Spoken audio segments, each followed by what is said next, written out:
Jadul film menghadirkan sebuah film lawas jadul berjudul Pernikahan Berdarah. Film ini rilis pada tahun 1987 dengan para pemain Willy Dawson, Raja Emma, Joseph Hunggan, Piet Pagau, dan lain-lain.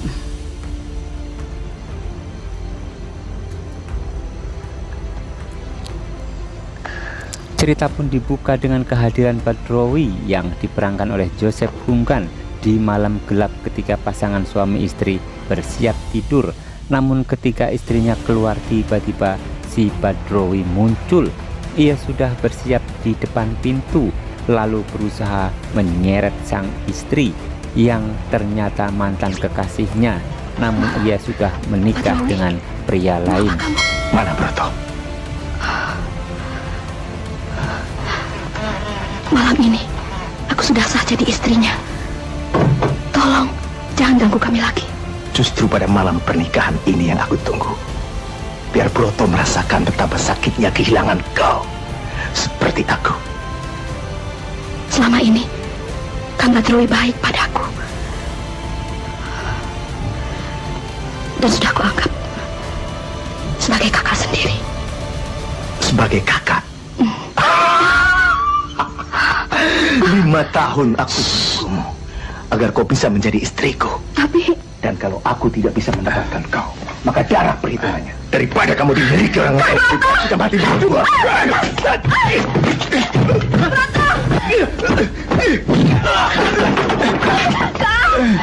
Sini kamu. Dia akan menderita semua hidupnya. Ayo. Ayo. Kang Broto, tolong! Tolong, Kang! Tolong, Kang Broto! Lepaskan! Bapak! Meski dalam keadaan terluka akibat tusukan senjata tajam Badrowi, Broto masih mampu untuk memukul kentongan, memancing warga agar supaya bisa menolong dirinya juga istrinya Sulastri yang diseret oleh mantan kekasihnya Badrowi. Suara kentongan makin bersahutan, warga pun beramai-ramai keluar melihat yang terjadi. Di sana Badrowi sedang dikeroyok warga dengan tuduhan penganiayaan oleh Broto serta membawa lari istrinya Sulastri.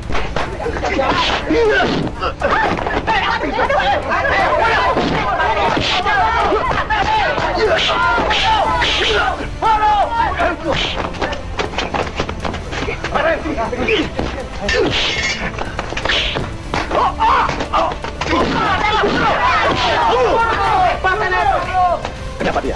Dia menganiaya. Sang kepala desa yang juga dipanggil Juragan Praja itu pun hadir dalam pengeroyokan Badrowi. Ia sebagai pemimpin desa memberi pelajaran kepada maling perempuan yang dianggap tak tahu diri. Kepala desa itu memerintahkan Kosim untuk membuang dan melempar Badrowi ke dalam jurang hidup-hidup supaya bangkainya dimakan oleh binatang buas. Bangsa! Ayo, ayo bangun kalau memang mau jadi jagoan di desa ini. Mati!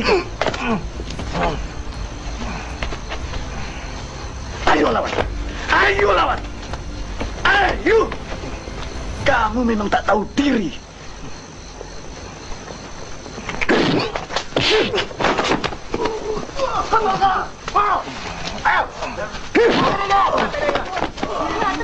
Bukan, jangan. Kosim, ya. Seret dan buang ke jurang pinggir desa. Biar bangkainya dimakan binatang buas. Disinilah awal mula dendam dimulai karena Badrowi diselamatkan laba-laba sehingga ia mampu merangkak naik ke atas tebing di mana ia dilempar oleh warga. Badrowi tertatih-tatih berjalan sempoyongan.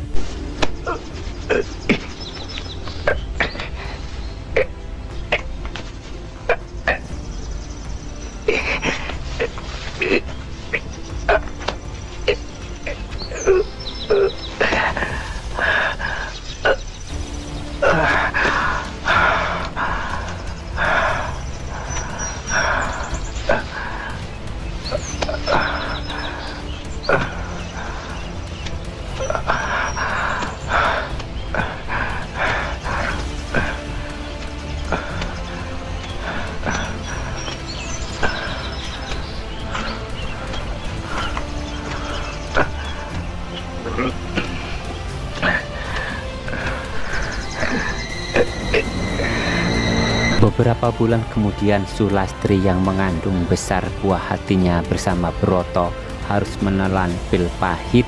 Suaminya Broto tiba-tiba tewas disengat laba-laba dengan lehernya berlubang.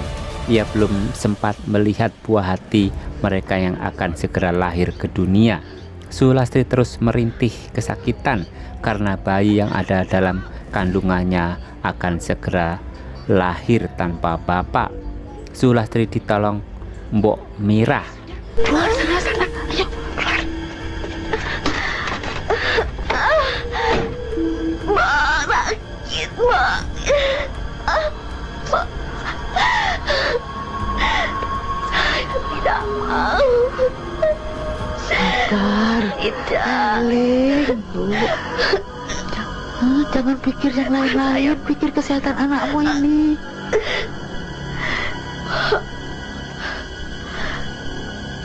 Kalau sampai terjadi apa-apa pada diri saya, tolong rawat anak ini baik-baik. Kasihan dia, Mbok. Tidak punya ibu bapak lagi. Sudah, Nduk. Eling, sebut nama Tuhan. Saya juga tidak tahu apa yang terjadi dan apa yang saya lakukan. Kang Broto tiba-tiba tak bernyawa lagi di atas tubuh saya. Mak,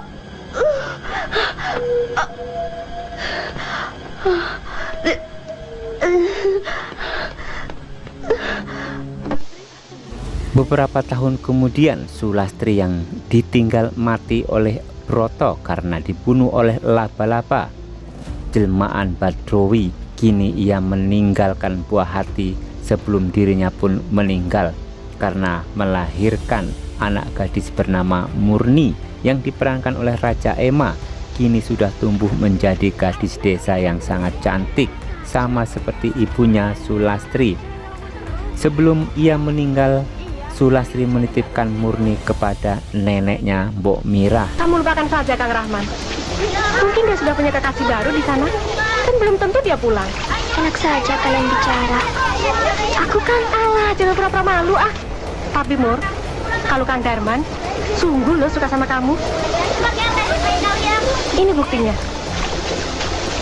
Dia titip ini buat kamu.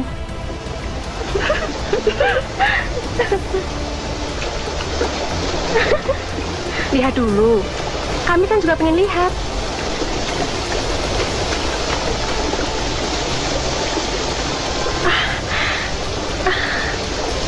Murni yang cantik menjadi rebutan pemuda desa, sebut saja Darman. Ia selalu mengintai kemanapun Murni pergi, namun cintanya harus bertepuk sebelah tangan karena Murni sudah memiliki seorang kekasih bernama Rahman yang sedang belajar di pondok pesantren jauh dari desa itu. Mur, jangan kecewakan Kang Darman, Mur. Tak mau dia. Kalau begitu, aku pakai saja sendiri. Pakai kamu kalau saya tante. Keesokan harinya anak kepala desa bernama Jana pulang dari kota usai belajar. Sambutan luar biasa meriah karena ia anak seorang kepala desa, juga seorang juragan praja. Ibu Jana menyambut putranya di depan pintu dengan sukacita. Tak lupa tetangga pun menyambut kedatangan Jana. Murni? Iya. Masa lupa? Oh, Murninya Mbok Mirah? Betul, Den. Pangling. Enggak. Sudah besar dia sekarang. Cantik lagi. Ayo toh Pak, kok malah enak-enakan? Ayo cepat.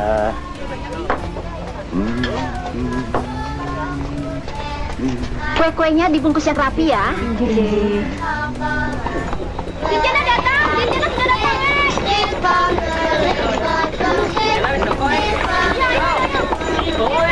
Ayo.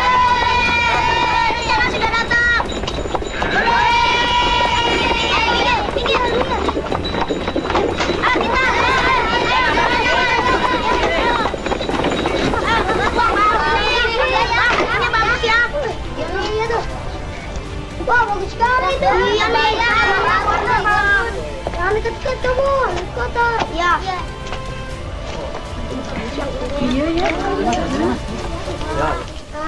Hilang balak datang bersih.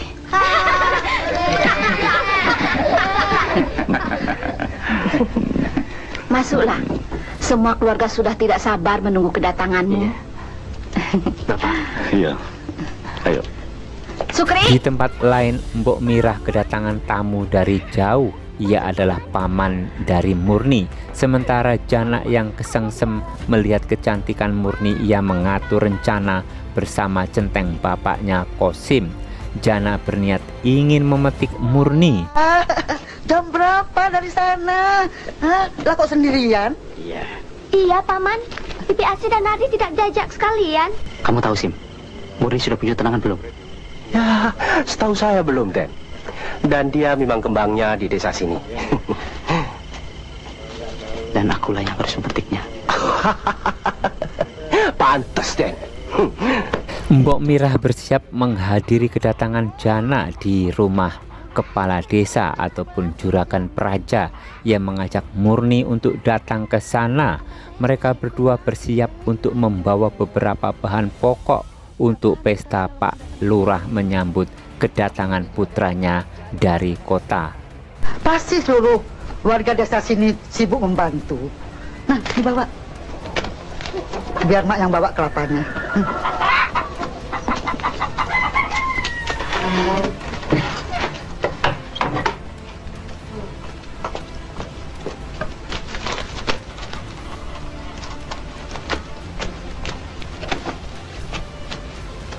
Biar Murni yang bawa kelapanya, Mak. Berat kan? Nggak baik anak gadis bawa yang begini. Ayo.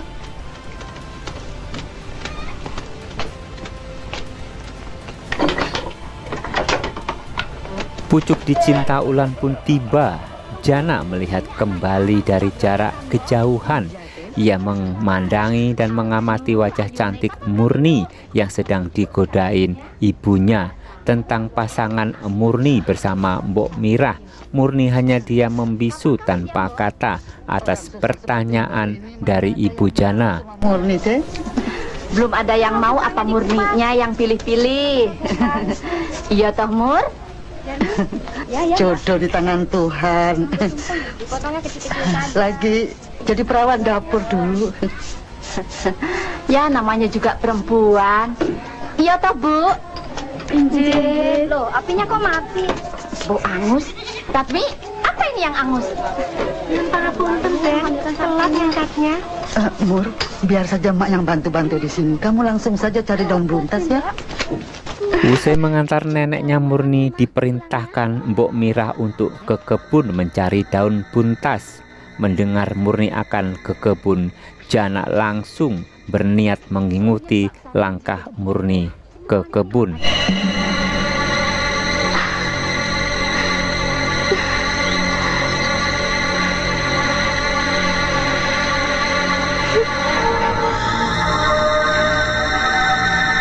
Murni mencari daun yang diperintahkan neneknya. Di sana ia melihat laba-laba kecil yang sudah pasti itu adalah jelmaan Badrowi, orang yang sudah meniduri ibunya Sulastri dan membunuh bapaknya Broto. Tak bisa dipungkiri lagi bahwa Badrowi memiliki ikatan dengan Murni yang menjelma menjadi laba-laba.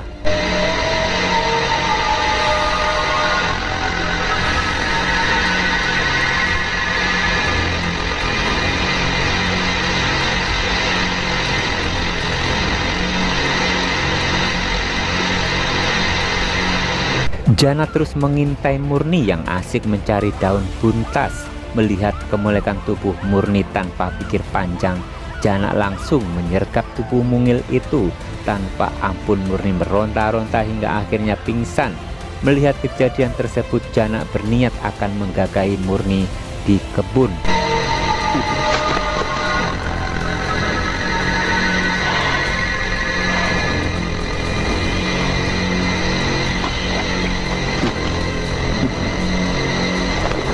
Jan? Jana?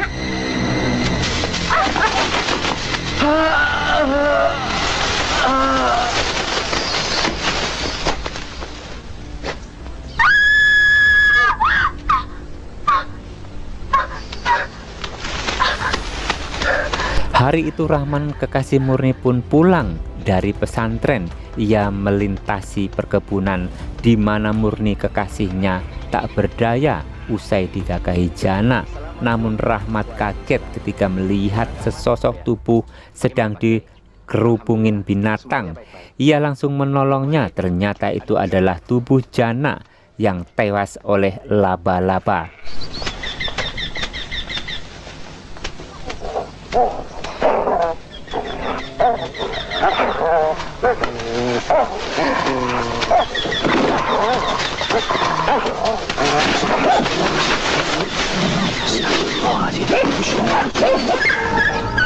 Innalillahi wa inna ilaihi raji'un.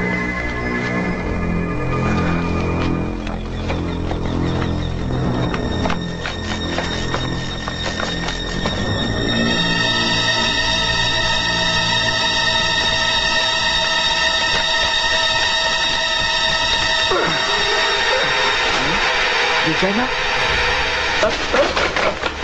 Pak, bukan. Tolong!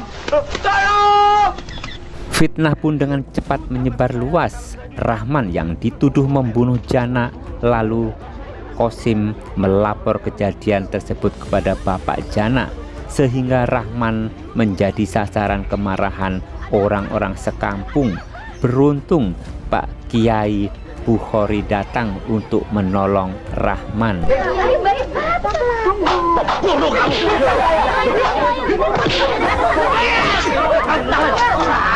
Bukan saya!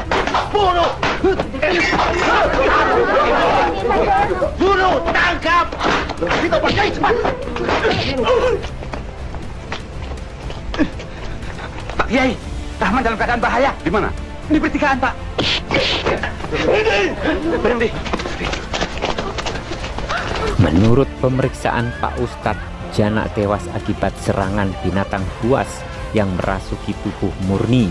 Sudah bisa dipastikan bahwa laba-laba itu adalah jelmaan Badrowi yang juga orang dekat ibunya Murni, yaitu Sulastri. Badrowi tak rela jika anak dari kekasihnya itu disentuh oleh orang lain, dan ia akan melindungi Murni. Kita teliti dulu mayat Jana. Kalau terbukti Rahman yang melakukan, saya juga tidak akan membela orang yang bersalah. Bangunlah, Ibu Muna. Bangunlah, ya anakku.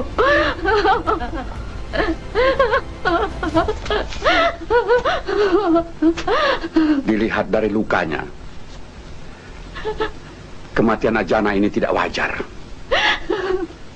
Seperti bukan perbuatan manusia. Lukanya seperti Pak Prosedur. Jana. Pak Braja tentu paham maksud saya. Tiba-tiba Rahman mendapat serangan gelap. Tentu itu dari Pak Lurah yang mengutus Qasim untuk menyerangnya. Namun Rahman mampu mengatasi semua serangan tersebut.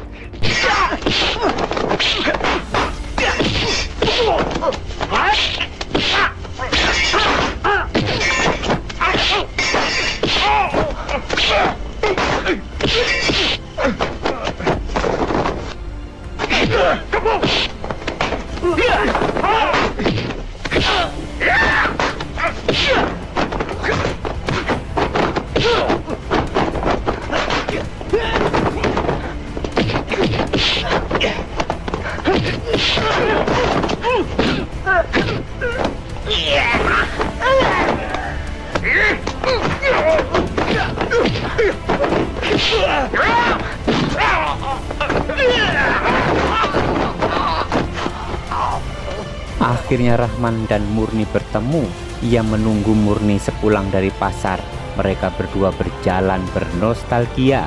Namun ada sedikit yang aneh dari cara bicara Murni yang ternyata ditinggalkan Rahman tanpa pamit. Rahman pergi ke pesantren tanpa berpamitan dengan Murni. Hal itulah yang membuat sikap Murni sedikit berubah terhadap Rahman.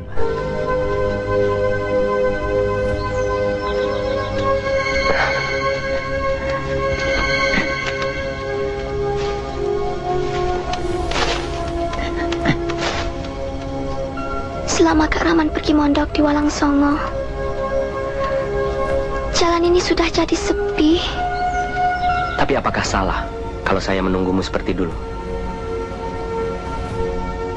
Tidak. Tidak ada yang salah. Hanya Kak Rahman pergi tanpa kabar.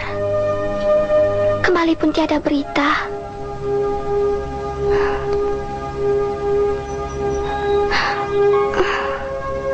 Saya jadi... Maafkan saya, Mur. Percayalah, jalan ini tidak akan sepi lagi. Karena akan selalu kita lalui berdua.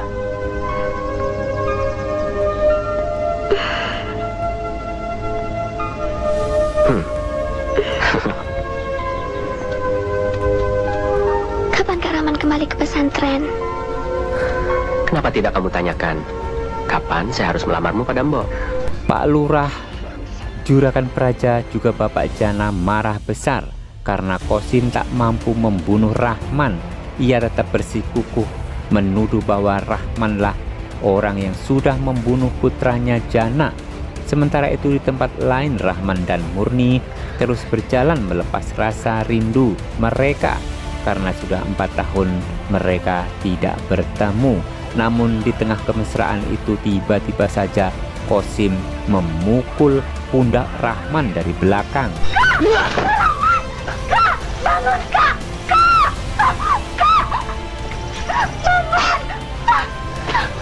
Sama halnya dengan Jana, Qasim pun berniat akan memperkaos Murni atas suruhan Pak Lurah sang juragan Praja, hingga akhirnya Murni pingsan karena ketakutan. Kesempatan itu tak disia-siakan oleh Qasim untuk menggagahi Murni dan dengan leluasa. Namun tiba-tiba saja tubuh Murni berubah menjadi sangat menyeramkan.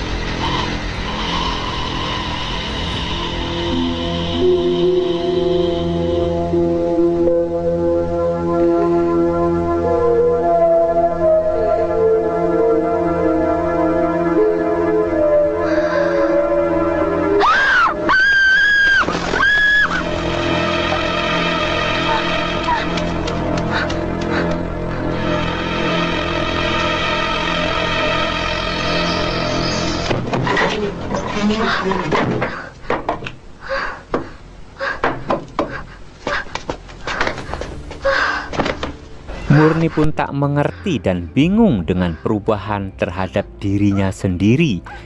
Ia dikuasai oleh sesosok laba-laba yang sangat menyeramkan.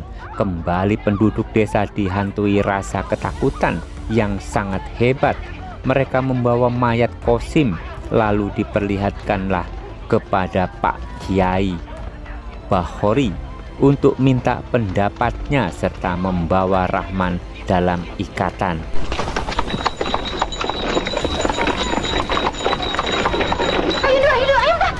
Iya. Ayo bunuh. Ya, bunuh saja dia. Bunuh saja dia. Santai dulu. Tenang saudara-saudara. Jangan main hakim sendiri. Kita lihat dulu kenyataannya.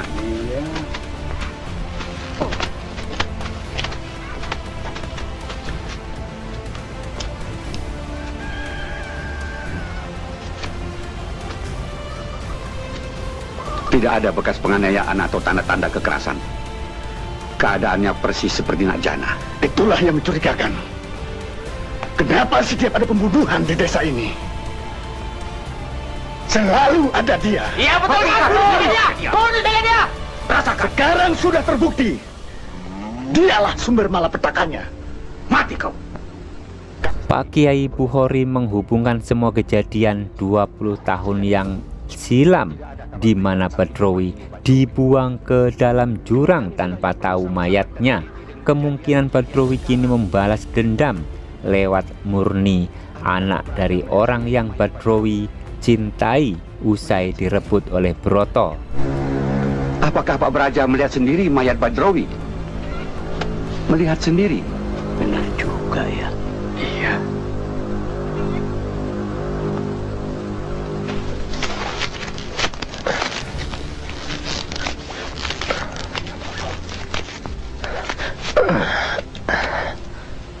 saya bertanggung jawab atas persoalan Rahman. Karena dilihat dari luka Kosim, itu pasti bukan perbuatan Rahman. Dan kita perlu sama-sama menyelidiki siapa pembunuh itu sebenarnya. Ayo, bawa dia. Saudara-saudara, perbanyaklah ibadah, ya. Dan saya minta saudara-saudara lebih hati-hati dengan kejadian-kejadian dan hasutan yang menyesatkan, ya. Pak Kiai. Murni pun terus dihantui rasa ketakutan yang sangat hebat. Laba-laba itu terus hadir dalam mimpi dan kehidupannya yang membuat Mbok Mirah terbangun. Di tempat lain, Rahman usai sholat berjamaah mendatangi rumah Murni yang sedang sakit dan sering mengigau karena badannya panas.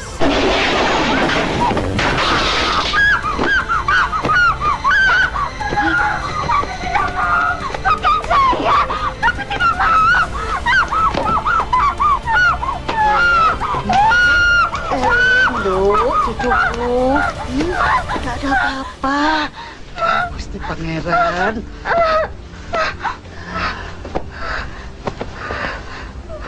Tenang ya, nak. Sabar. Astagfirullahaladzim. Astagfirullahaladzim. Masa, nak? Ya,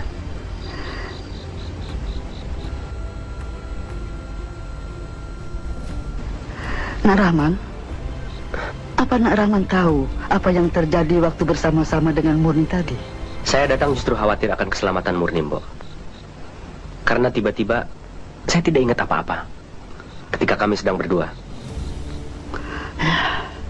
Kalau begitu, sebaiknya Nak Rahman juga istirahat dulu. Murni tidak apa-apa. Ya, hanya badannya agak panas. Biar nanti Mbok yang rawat. Baiklah, Mbok. Saya permisi dulu. Assalamualaikum. Waalaikumsalam. Mak, Murni terus mengigau. Hal itu membuat Mbok Mirah resah dan ia menyarankan Murni untuk tinggal sementara di rumah pamannya untuk menenangkan pikiran. Namun Murni tetap tak mengerti apa yang sebenarnya terjadi dengan dirinya.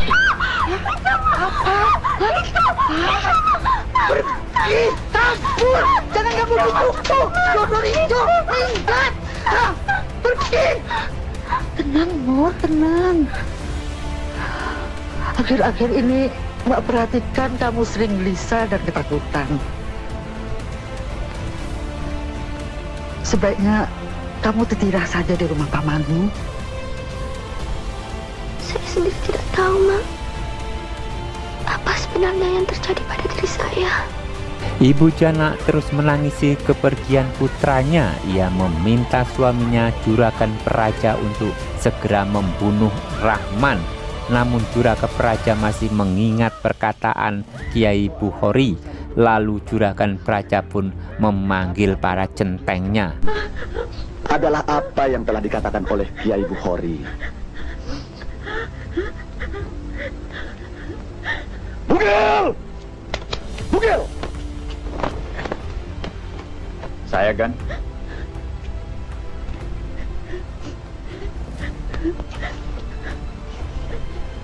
Dulu itu bagaimana waktu kamu membuang Badrowi? Hah? Saya dulu... Kamu lempar sampai ke bawah jurang? Atau ditinggal? Atau kamu... perasaan saya... Jadah! Sementara Rahman menemui Mbok Mirah dan menanyakan alasan kenapa Murni dititipkan ke rumah pamannya. Rahman pun minta penjelasan tentang kejadian beberapa tahun yang lalu tentang desa ini. Lalu Mbok Mirah menceritakan kejadian yang sebenarnya mengingat kedekatan Rahman dengan Murni.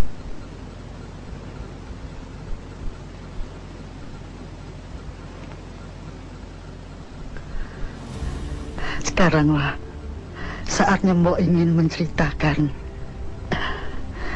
Karena Mbok pikir hubungan Nak Rahman dekat dengan Murni.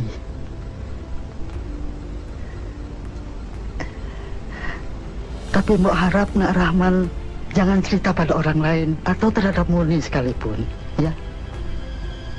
Saya paham, Mbok. Beberapa tahun yang lalu, penduduk desa ini digemparkan oleh peristiwa kematian Broto yang aneh. Broto mati dengan 2 lubang menghitam di lehernya, sama seperti kematian Sujana dan Kosim. Tapi tidak seorang pun yang tahu sebab-sebab kematiannya. Tolong. Dan Mbok beri nama Murni dengan arti supaya tetap bersih, tanpa ada lagi gangguan pada dirinya. Tapi tidak sebulan kemudian, pamannya datang menyerahkan Murni pada Mbok untuk Mbok urus. Karena dia dan istrinya tidak tahu harus bagaimana mengurus bayi yang sering rewel dan sakit-sakitan. Nah, kemudian ada orang pintar, Pak Wongso, yang memberitahu sebaiknya Murni dirawat oleh Mbok. Nah, nyatanya Murni sehat dan besar di rumah ini. Tapi belakangan ini kembali Murni sering sakit-sakitan. Dan seperti orang yang selalu ketakutan. Sehingga akhirnya Mbok memutuskan untuk menitipkan kembali Murni pada pamannya. Begitu? Iya, benar. Mbok Mirah menitip pesan kepada Rahman agar menjaga Murni, meski ia pun meminta maaf karena menjauhkan Murni dari Rahman. Mbok Mirah menangis merasa bersalah atas keputusannya ini. Ia meminta Rahman agar membantu untuk menolong Murni. Harapan Mbok hanya pada Nak Rahman satu-satunya untuk melindungi Murni. Mbok selalu berdoa untuk kebahagiaan dan keselamatan kalian. Di rumah pamannya Murni memulai dengan kehidupan yang baru bersama adik-adiknya. Rumah itu terlihat sangat ramai semenjak kehadiran Murni, apalagi ketika adik Murni menggodanya dengan topeng. Murni langsung berteriak histeris yang membuat khawatir seisi rumah. Sang paman lalu membawa Murni ke orang pintar bernama Pak Wongso untuk diperiksa. Ibu mana? Ada di belakang. Pak, Nardi bonceng ya, Pak? Ya.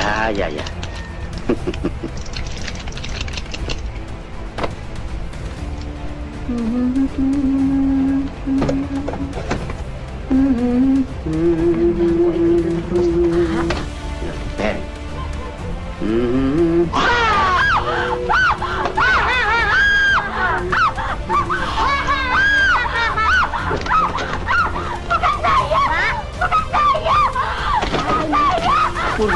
Puri, ada apa? Puri, ada apa? Ada apa? Ini paman. Ini pamanmu. Nanti bibi. Siapa? Itu Nadi. Nadi. Sadar Murni? Rahman akan berniat melamar Murni. Untuk itu ia meminta doa restu Pak Kiai Bukhori agar mengizinkan mereka menikah.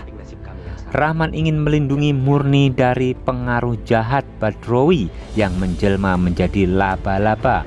Itulah sebabnya ia ingin menikah dengan Murni. Atas dasar itu, kau ingin aku jadi walimu, begitu? Tidak, Kiai. Di samping kami sudah saling mencintai, yang paling utama dalam tujuan hidup saya bersama Murni adalah kebahagiaan dunia akhirat. Memutuskan. Tergantung yang mau menjalankan. Ya, semuanya terpulang kepada Murni sendiri. Murnilah yang berhak berkata ya atau tidak. Kami semua akan merestui jika sudah jadi putusan Murni. Bagaimana Murni? Jawab, Mur.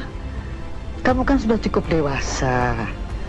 Bibi dan pamanmu akan ikut bahagia kalau kamu juga bahagia. Mak selalu berdoa buat kamu, Mur. Kata pepatah, diam berarti setuju. Murni hanya tertunduk diam, tak sepatah kata pun keluar dari bibirnya. Justru ia malah berlari sambil menangis menuju kamar. Ia membayangkan pesta pernikahan itu dilangsungkan antara Murni dan Rahman. dengan kemeriahan tamu undangan yang berdatangan. Namun bagaimana Rahman menghadapi Badrowi di malam pertama nanti? Karena setiap laki-laki yang hendak menjamah tubuhnya, mereka pasti mati.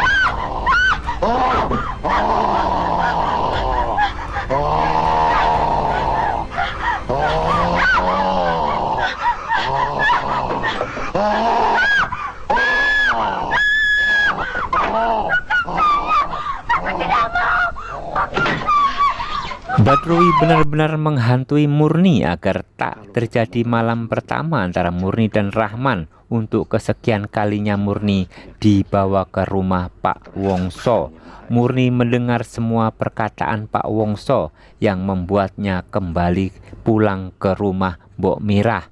Kita sama-sama tahu bahwa sejak lahir Murni punya toh merah di bagian paha kirinya. Sepengetahuan saya, tanda merah itu artinya darah. Lalu apa yang harus kami lakukan, Pak? Sebaiknya hati-hati menjelang pernikahannya. Lalu bagaimana jalan keluarnya? Demi ketentraman dan kebahagiaan keponakan saya.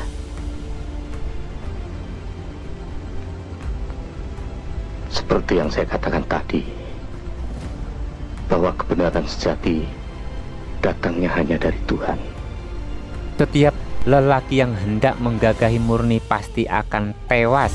Untuk itu Murni meminta untuk membatalkan pernikahannya dengan Rahman.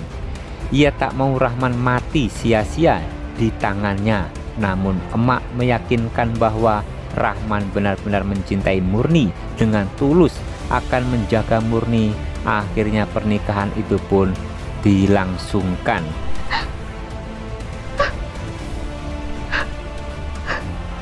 Kenapa harus dibatalkan? Apa nak Rahman? Dia baik dan sayang pada saya. Tapi saya sumber malapetaka buat Kak Rahman.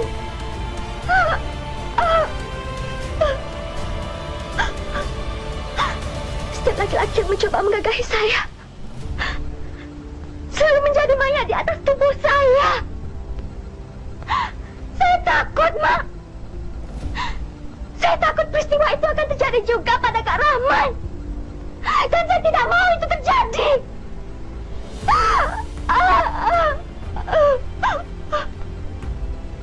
Rahman dan Murni diarak keliling kampung dengan diiringi rebana. Tibalah mereka di rumah Mbok Mirah. Sementara itu Juragan Praja merasa kesal atas pernikahan Murni dan Rahman. Lalu bagaimana dengan kisah Murni dan Rahman di malam pertama mereka?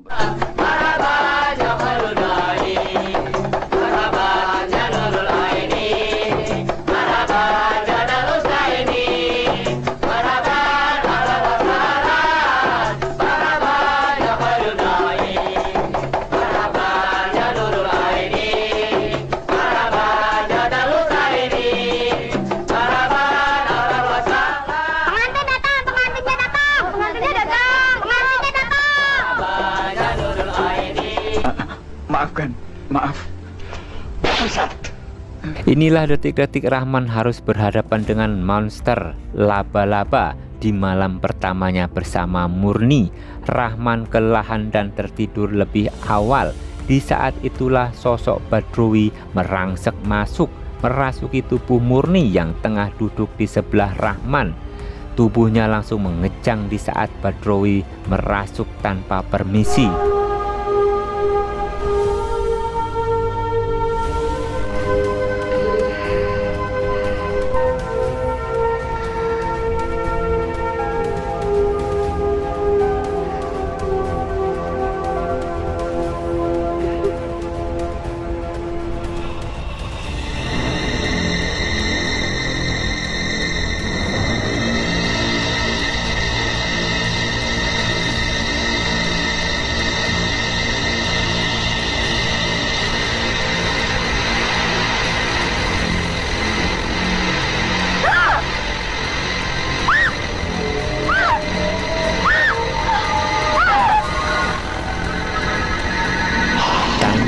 pun lagi Badrowi langsung menyerang Rahman.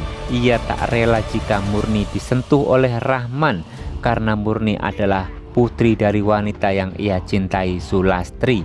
Tampak di luar juragan Praja sudah bersiap. Ia mendengar permintaan tolong Mbok Mira. Dengan cepat ia perintahkan anak buahnya untuk menyerang Badrowi meski dihalangi oleh Kiai Bukhori.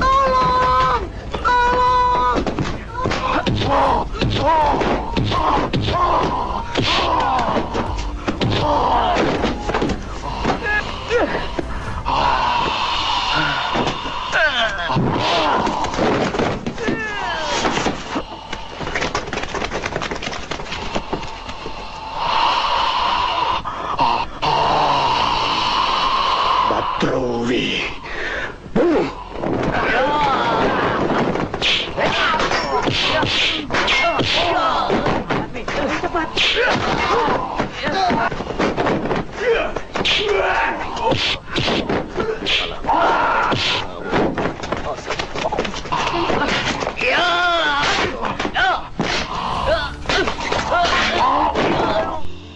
Dan Pak Kiai Bukhori mempercayakan Rahman untuk menghadapi Badrowi karena ia yakin Rahman akan mampu mengalahkan jin tersebut.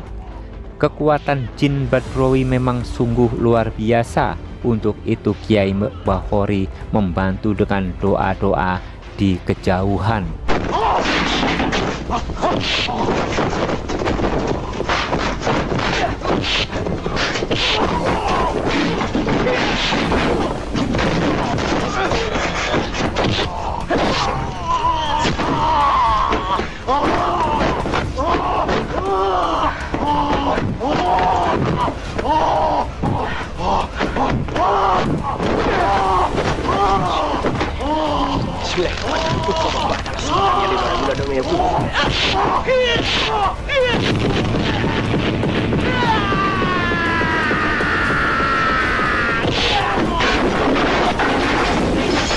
Rumah Mbok Mirah terbakar hangus.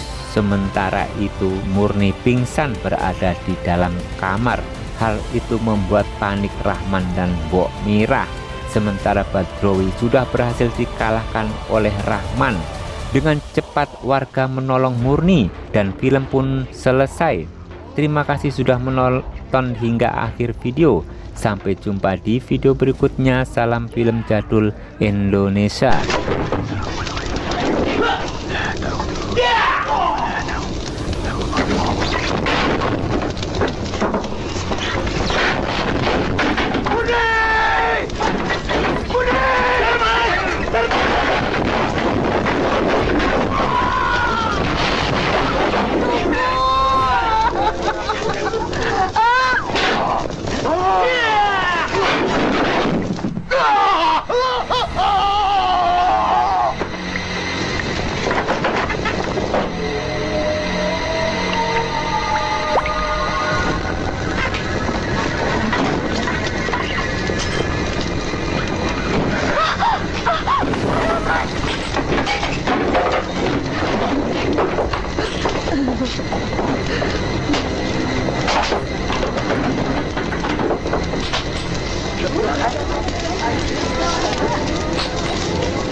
Alhamdulillah.